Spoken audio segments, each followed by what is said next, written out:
Far back in the haze of Earth history, the ineluctable pressures of change evolved one of the most enduring creatures of the natural world, the sea elephants.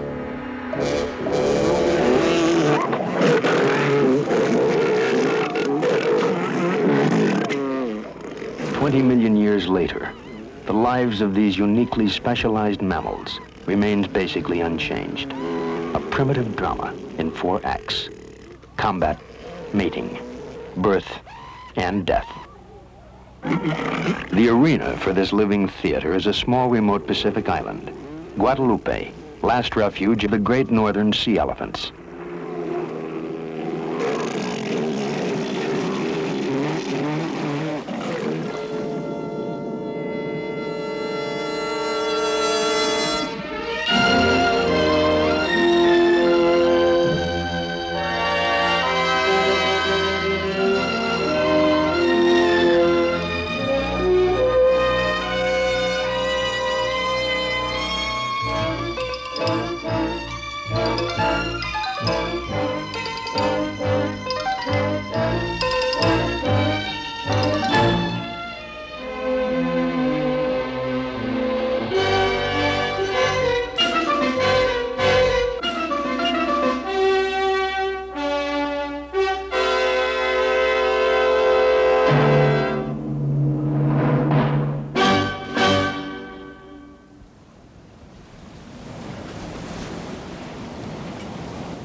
One 134 miles off Mexico's Baja Peninsula, Calypso enters the waters of Guadalupe, island home of the great northern sea elephant.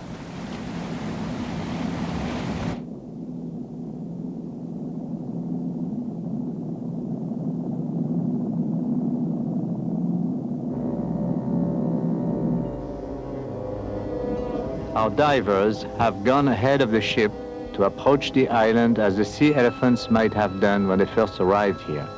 For the divers, it is a strange realm where plant life is luxuriant, but where fish life is extremely sparse. Guadalupe is a true oceanic island, which blew out of the ocean in a series of eruptions nearly 7 million years ago. The maze of vegetation clinging to its undersea rocks and cliffs tells the incredible story of Guadalupe's capacity to support life. In its warm waters, nearly 70 degrees, even the ancient wanderer of the sea, the northern sea elephant, would find a new home.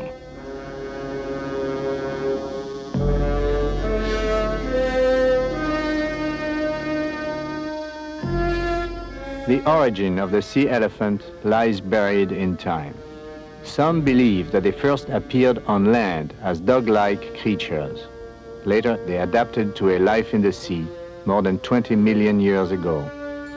While the nomadic sea elephants came to spend more than 7 months of their life each year in the open sea, they would always be tied to the land to mate and bear their young.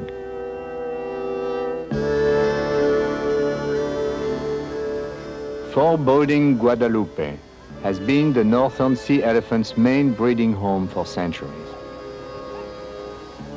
Badgered and hunted, they had been driven from their traditional mainland beaches by early explorers. Here on Guadalupe, they flourished until man appeared and once again threatened their survival.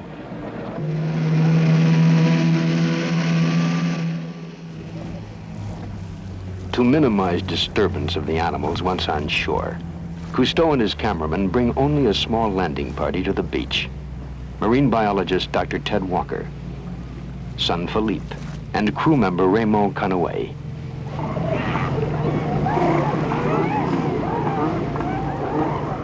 "80 years ago, there were few signs of life on these beaches. The sea elephants had been slaughtered and were nearly extinct. Under protection by the Mexican government since 1911, they have made one of the most spectacular recoveries in the natural world. The opportunity to study their lives and behavior has attracted us to Guadalupe.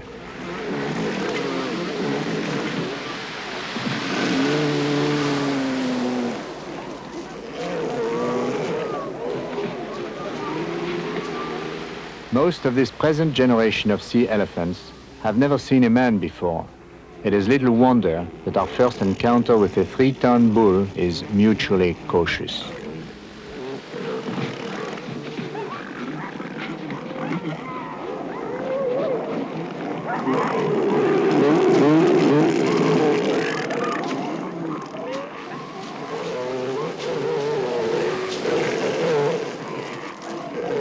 On the main beach, we are immediately struck by the overwhelming sense of crowding in the rookery. Thousands of discrete creatures packed into a narrow area only a few hundred yards in length. We are aware of past studies based on a smaller sea elephant population. Here, there should be a highly ordered society in which individual bulls clearly control territories and groups of females. Instead, in this tremendous compression of sea elephant life, there is no recognizable social pattern. We wonder if the dynamics of rookery life have been altered by this tremendous population explosion on the beach.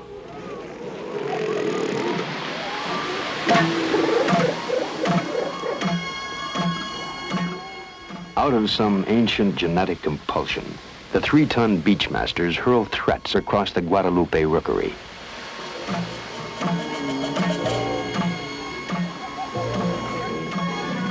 Often the bull's threatening presence will discourage unsure opponents.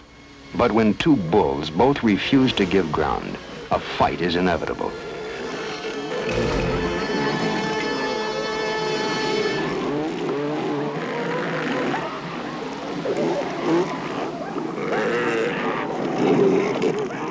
For as long as sea elephants have been coming on land to mate and breed, there have been fights between the bulls.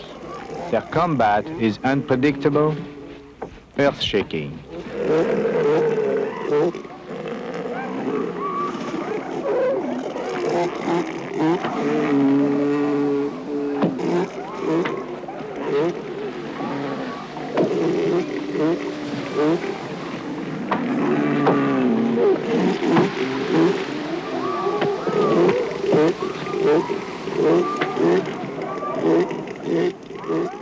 With short, massive fighting tusks, the bulls slash at the soft, unprotected flanks of their opponent.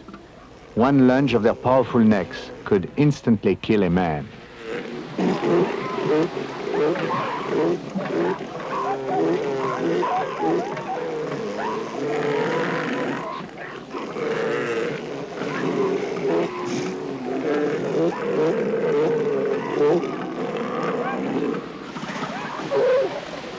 On land, combat becomes a test of strength and stamina. A 10,000-pound shoving match in which the object seems to be to make an opponent lose his will to continue.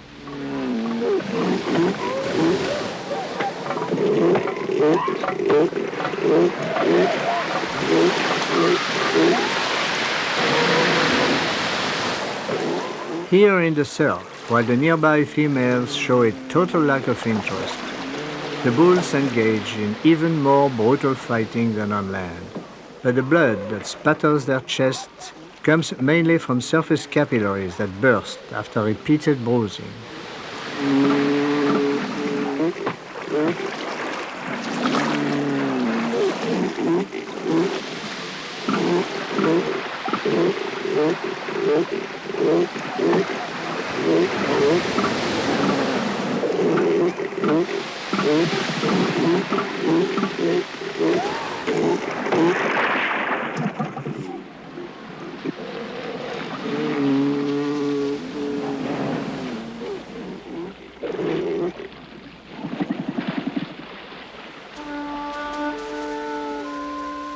Time and again, we observe that combat ends as suddenly as it begins. Obviously, a loser does not have to fight to the finish to know that he has lost. And the bulls, because of their massive size, never fight for more than 15 minutes.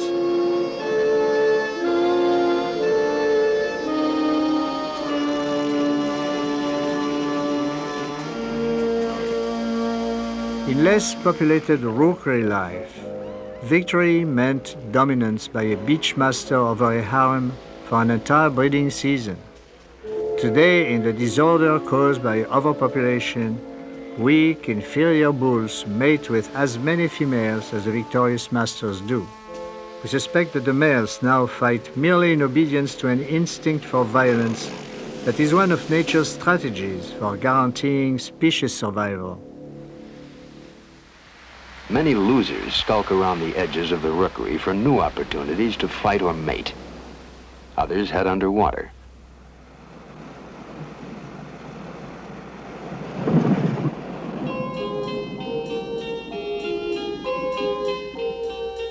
Submerged, sea elephants become nearly weightless.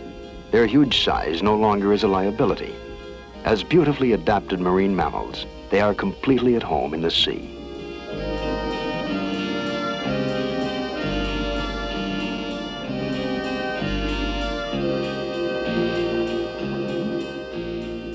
"100 yards offshore, Calypso divers unexpectedly encounter an act of nature that no man had ever witnessed before. The underwater mating of the sea elephants.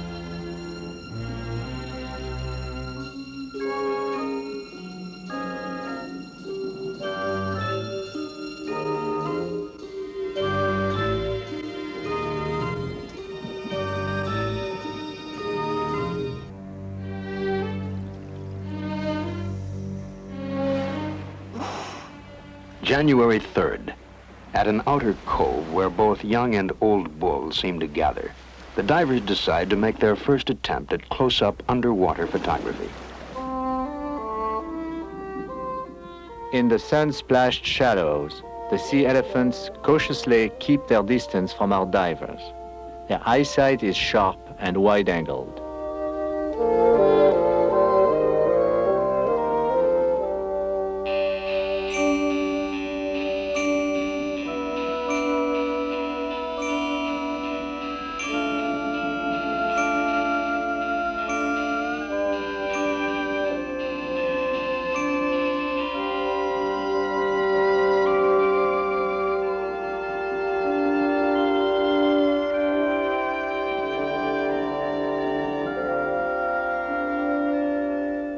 Near the mouth of an underwater cave, a bull is inadvertently cornered. The divers move in for a close-up.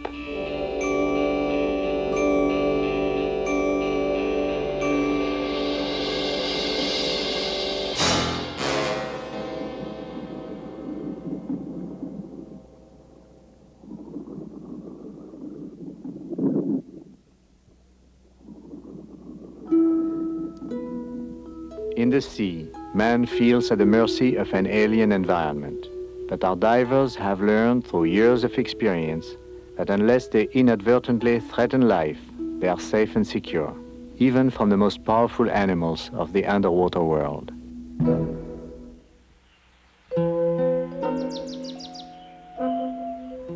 January 26th. Today, we established a permanent campsite on Guadalupe. Assignment: to keep day and night watch on the sea elephants. At times, Calypso must leave for supplies as well as other projects.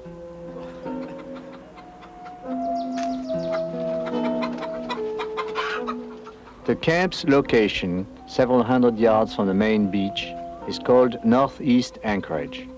In the 1920s, Mexican Marines were stationed here to protect the sea elephants from poachers.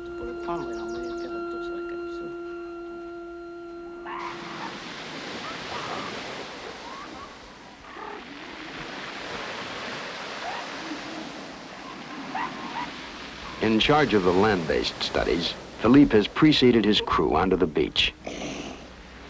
The time of mating in the rookery is at hand, and the bulls are already beginning to feel the mating urge. At such times, their tempers are characteristically short.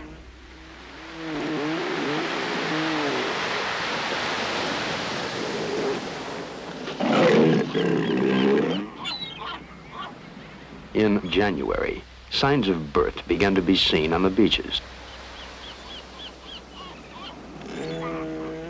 Most births take place at night.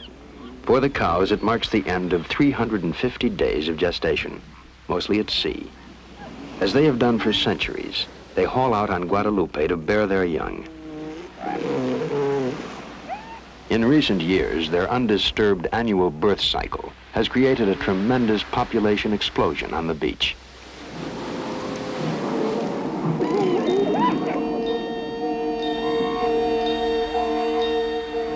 Each pup is born into a melee of fighting and mating bordering on anarchy. Contact with his natural mother is in immediate peril.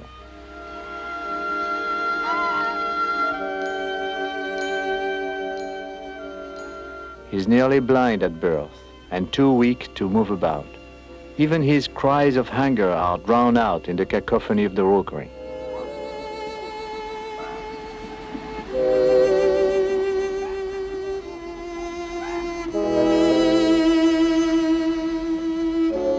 Approximately 1/3 of all newborn pups die before their first birthday, some from natural causes, but many others die because they become separated from their mothers within the first few hours after birth.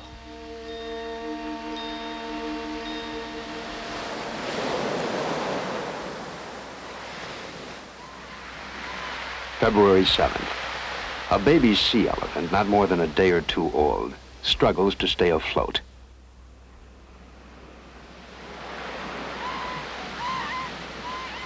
Apparently swept into the sea by a high wave, he is not yet strong enough to swim.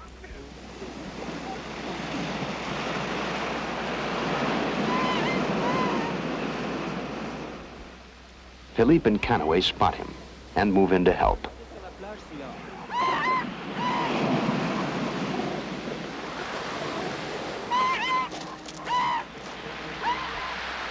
Even as a newborn, he weighs nearly 40 pounds. On close inspection, he seems unharmed. Unable to tell which is the baby's mother among the thousands of cows on the beach, Philippe decides to release him into the rookery and follow where he goes.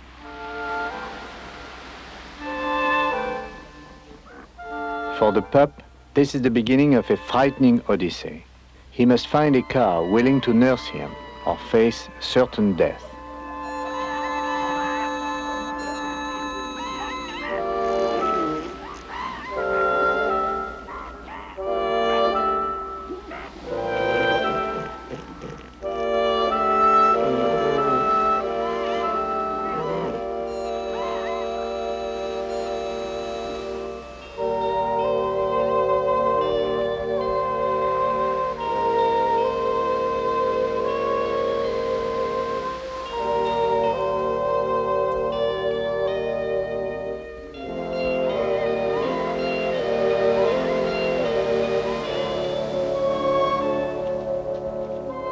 We know that cows, when they are ready to nurse, will suckle babies other than their own. But they must have the need, or they refuse even the most desperate pleadings of a stray.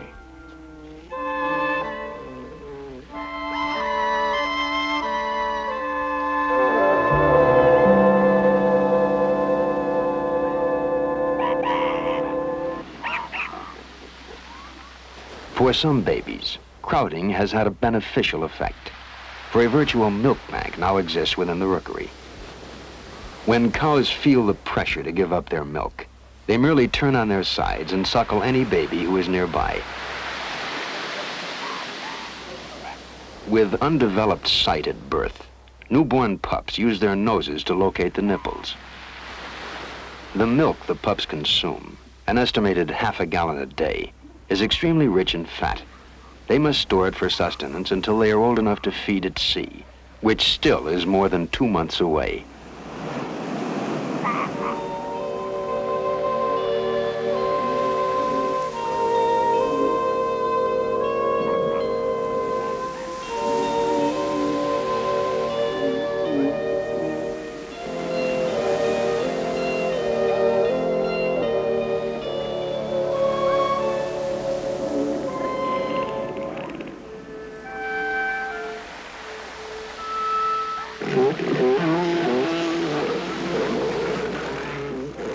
February 12th. Philippe and Maurice hope to measure a newborn pup. Away from the bedlam in the middle of the rookery, they find the cows much more protective about their young.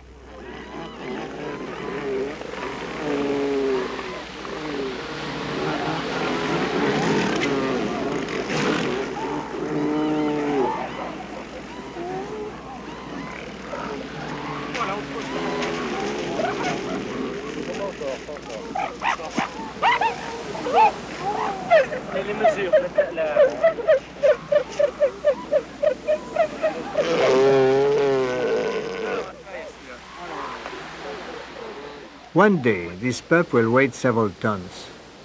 His expected lifespan is 20 years. A healthy baby, he now measures 34 inches around and 40 inches long. His limbs barely protrude from his sleek torso. Only his hands and feet are recognizable. The webbed foreflipper articulates like a human hand, but is tipped with sturdy claws. His rear flippers will come to imitate a powerful tail fin. In returning the pup, Philippe and Canaway are intrigued by the continued protective nature of the cows.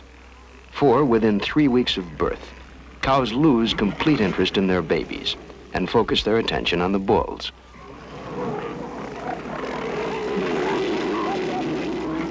Responding to the seductive calls of the female, a bull heads into the frenzy of mating.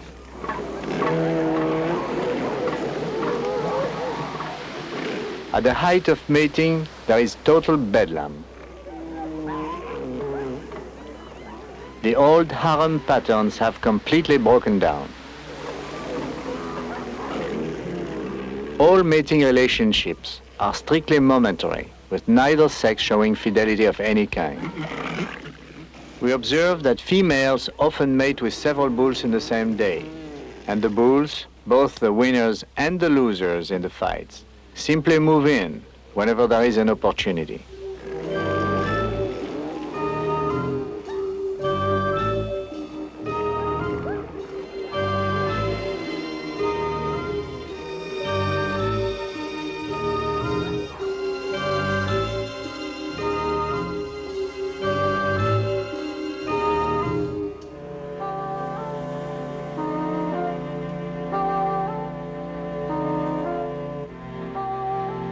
During the quieter moments of mating, these huge bulls embrace the females with their own kind of tenderness.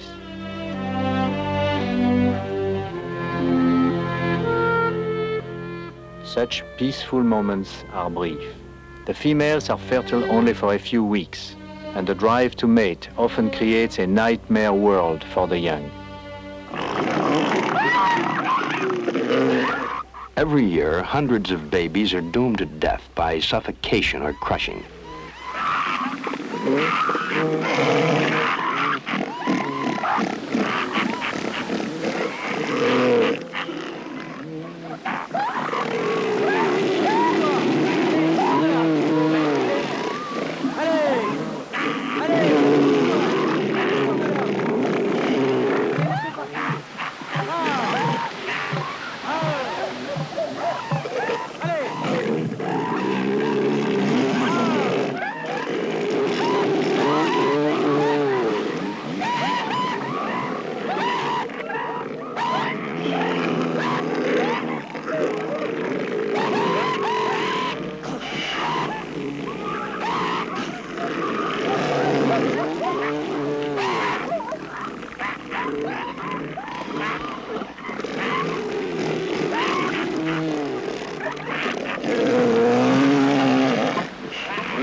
Miraculously, because of the resiliency of their bodies, pups do escape.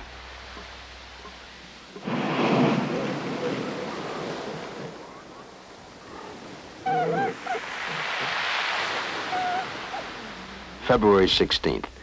The men spot a cow and baby in the surf. Whether this pup is her own baby or merely adopted, she appears to have assumed responsibility for him. Several weeks old, he is about to take his first swim. And as nature provides, there is no way the mother can teach him.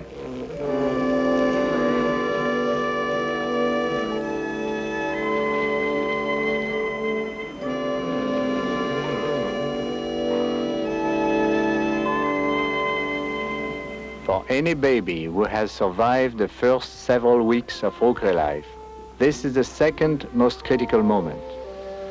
He is born with the ability to swim, yet he must gain the strength and confidence to do it alone.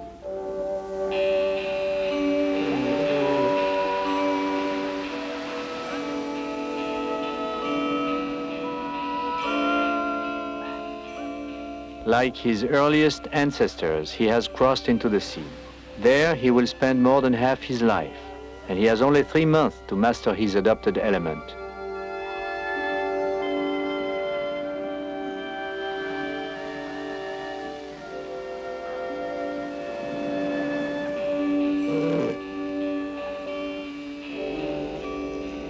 I cannot help but believe that a bond between this cow and pup does exist at this one crucial moment.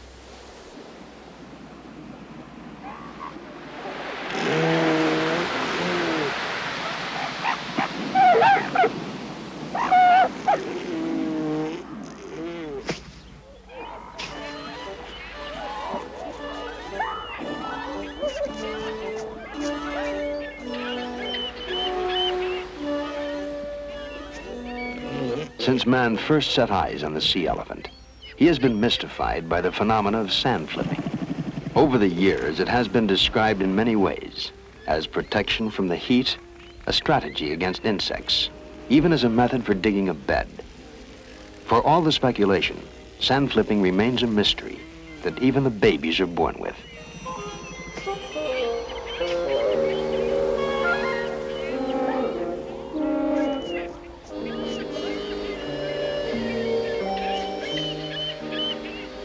In spite of the sandstorm, Canaway wants to record the heartbeat of a cow.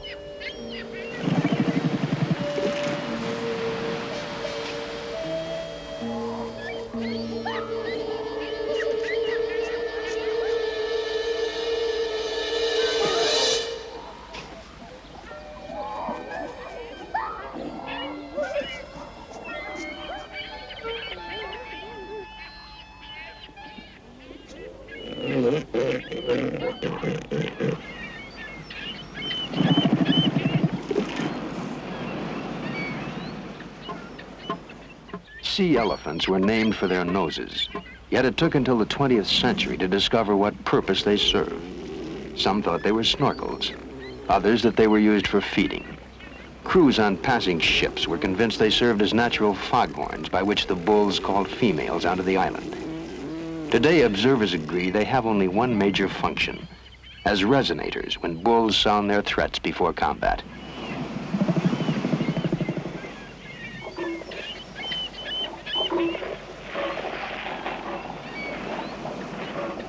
Canaway has recorded the voiced threat of a large, successful bull.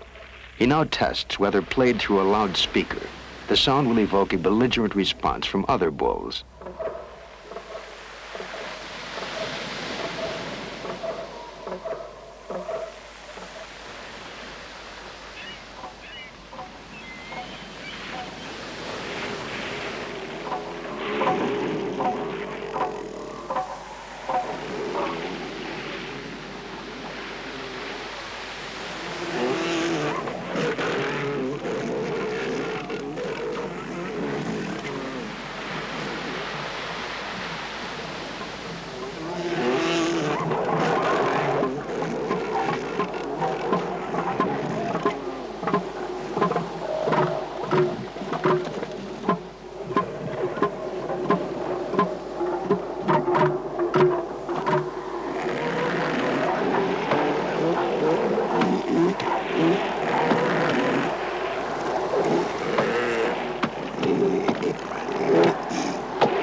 Canaway's persistent propaganda finally drives even one of the biggest males into the sea. The recorded bull had more fighting guts than this bull on the beach.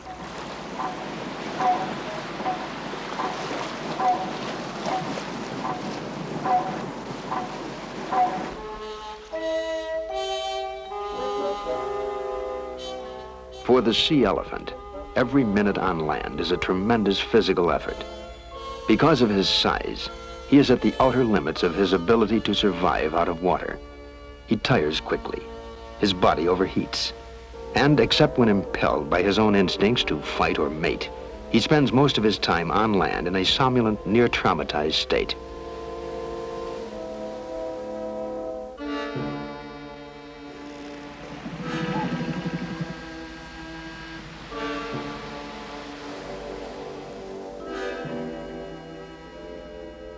Cousteau and Walker believe that in the 19th century, this extreme limitation on land might have led to their demise. For against men, they stood no chance at all.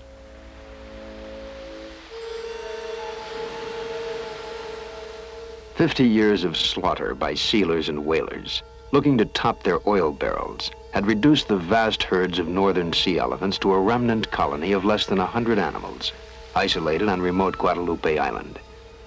Even after they were given partial protection, they were plagued by scientists and museum staffs who came to take specimens for their zoos and laboratories.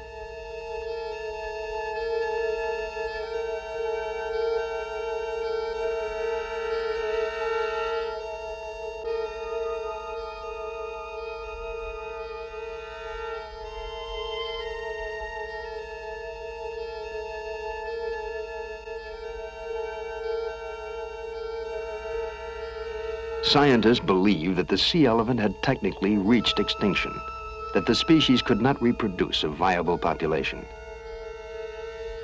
Time would prove them wrong.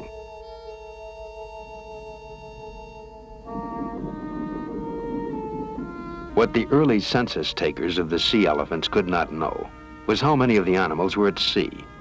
Apparently, there were enough to help the recovery begin. They were capable of diving 1,000 feet and surfacing more than a mile away. Thus, at sea, they were practically invulnerable to attack by man.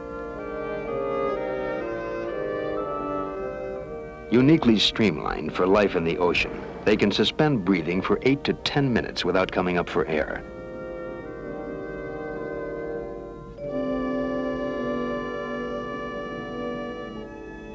Unlike whales who have single horizontal tails, sea elephants have double hind flippers, vertically positioned. Each pushes the water in alternating strokes, with a motion like a double-tailed fish.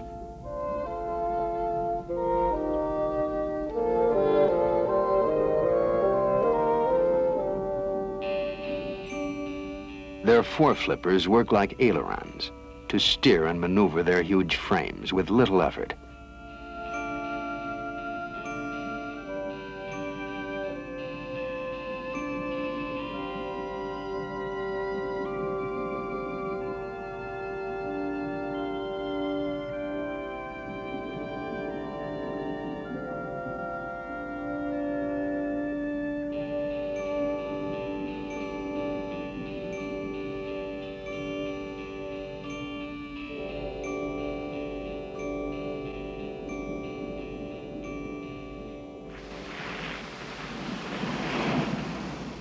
February 28th.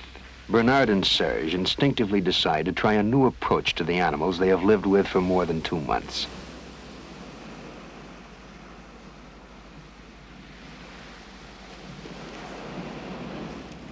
Instead of standing or kneeling as they have done before, they now approach the sea elephants on their own terms.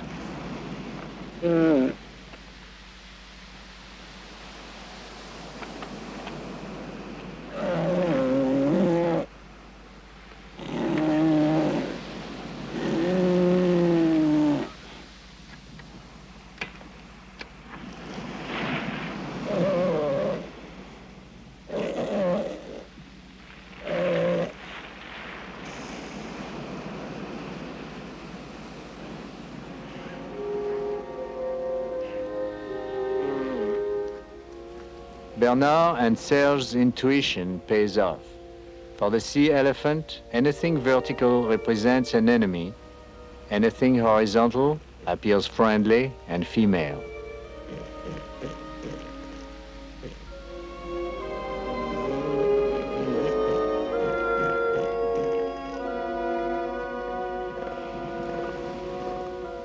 Even with a powerful bull, Bernard encounters total indifference. After all, to make friends with the elephant of the sea, all you have to do is to crawl on the beach as he has always done.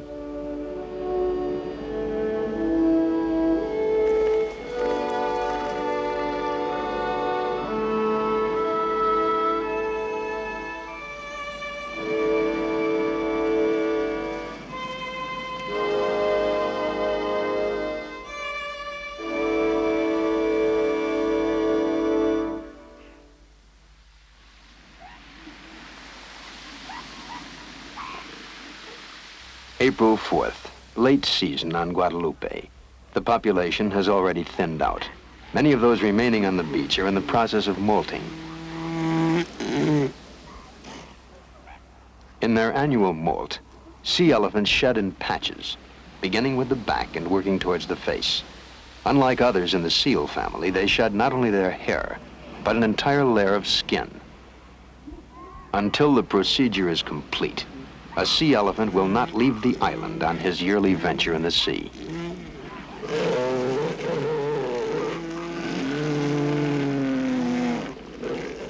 At the back of the beach, the 8 to 12-week-olds rely on their stored fat to sustain them until they are ready to go to sea. The rich, healthy fat of the fast-growing youngsters raises a major question about the feeding habits of the sea elephants.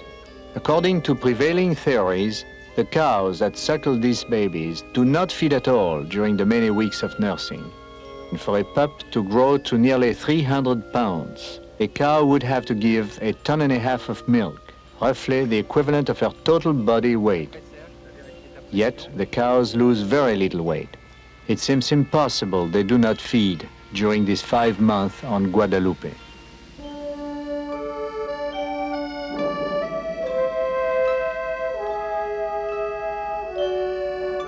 Cousteau and Dr. Walker suspect that while sea elephants are basically deep divers, they must also have close-in feeding places near the island.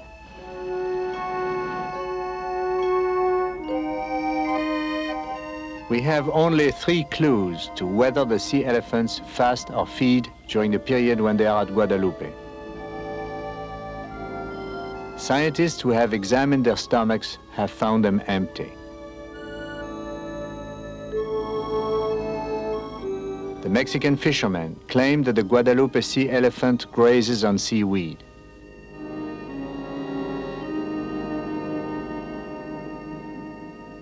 We have observed that they eliminate a yellow substance, which is probably the result of some eating.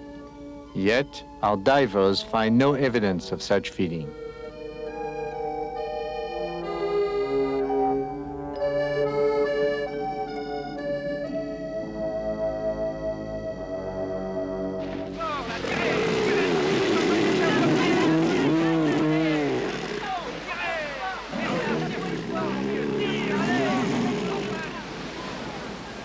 We decide to follow a sea elephant from shore in the hope that he will lead us to his feeding grounds.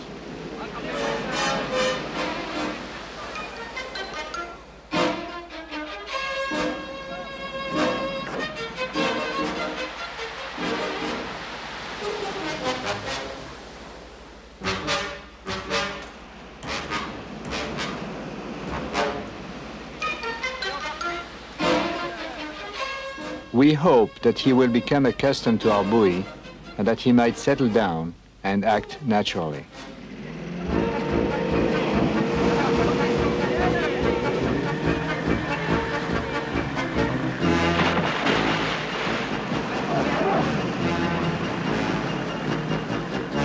The sea elephant's notion about where to go does not necessarily coincide with ours.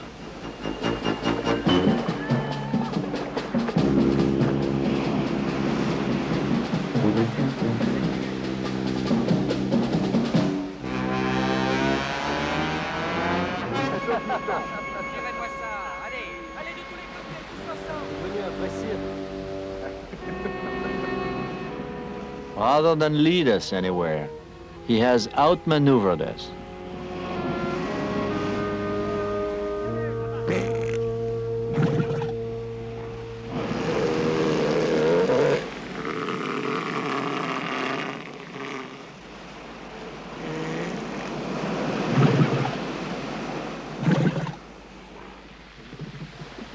Most of the remaining sea elephants in the rookery have moved down to the water. The time of their departure from Guadalupe is near. Except for the shoreline, the beaches are almost deserted. Movement off the beach has uncovered the incredible extent of death over the past 3 months, especially of the young.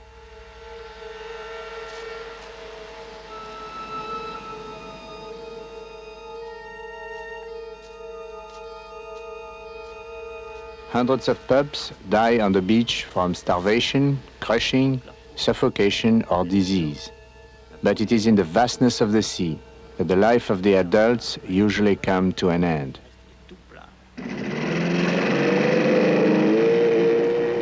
April 12th. Philippe Cousteau and a camera crew set out from Calypso to extend the range of their dives into deeper water.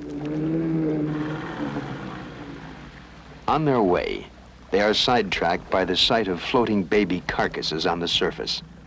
Often, inexperienced babies will tire and drown at sea, or occasionally be attacked by their natural enemy, the shark.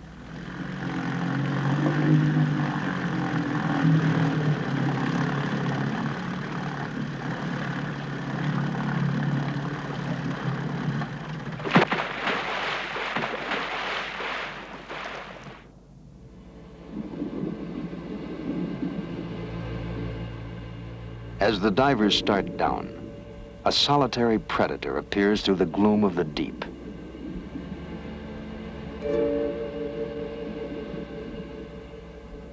Descending steadily down the underwater terraces of the Guadalupe volcano, the divers sense that something is strange and somehow different here.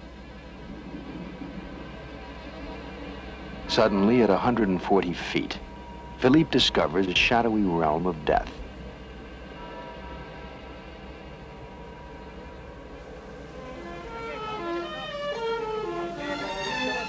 Near the surface, a diver ignites a torch and begins a symbolic descent.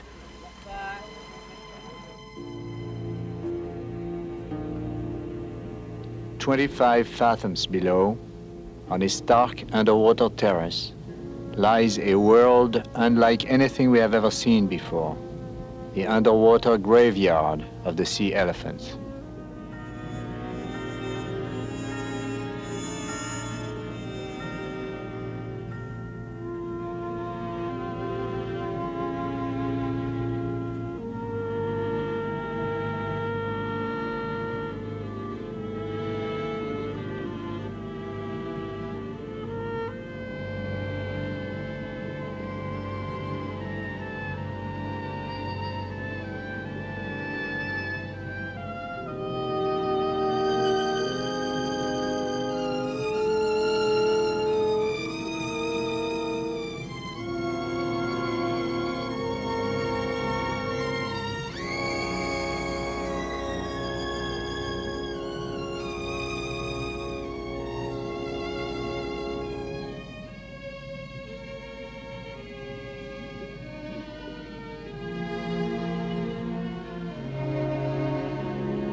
April 20th. Calypso's lookout spots several bulls surfacing for air in blue water. Beyond the perimeter of the island for the first time, they are at the start of their great yearly adventure at sea. The old, experienced bulls are the first to depart for the independence of the open sea. These avant-gardists will soon be followed by the entire population of the island.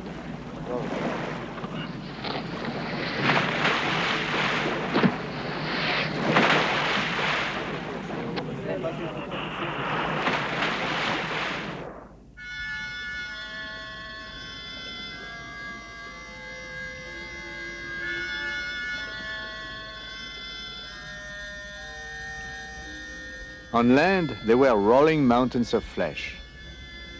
They are lively, fluid shapes under the sea.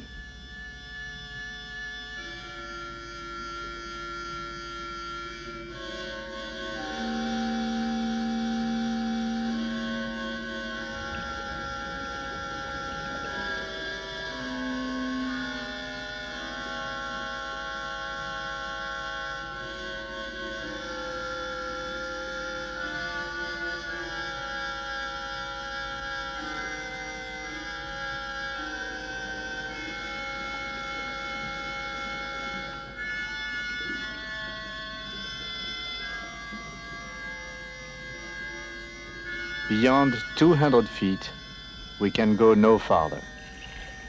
How the sea elephants live, feed, and survive in their deep world remains a mystery.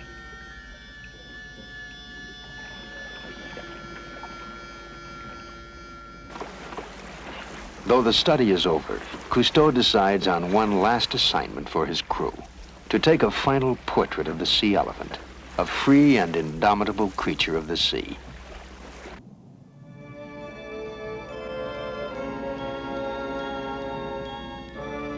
Elephant of the sea. When we first met you, we had to overcome our apprehension. Then we smiled at you as a whimsy of nature. At times, the tragedy of your life moved us. But today, we admire your subtle mastery of water, the element in which we are only newcomers. We salute you, our ancient cousin of the sea, as you once again set out on your mysterious odyssey.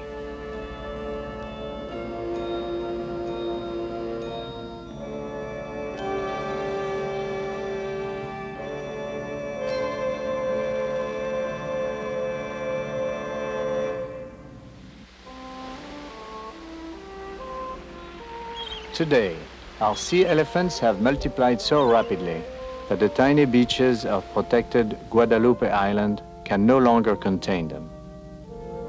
Gradually, the elephants of the sea are establishing new colonies on the beaches of their ancestors, now ranging as far north as Alaska.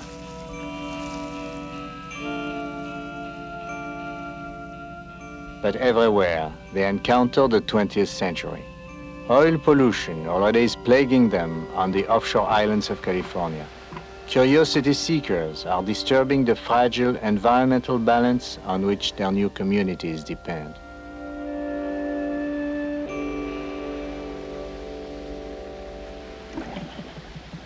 The Cyranos of the sea are once again at the mercy of man.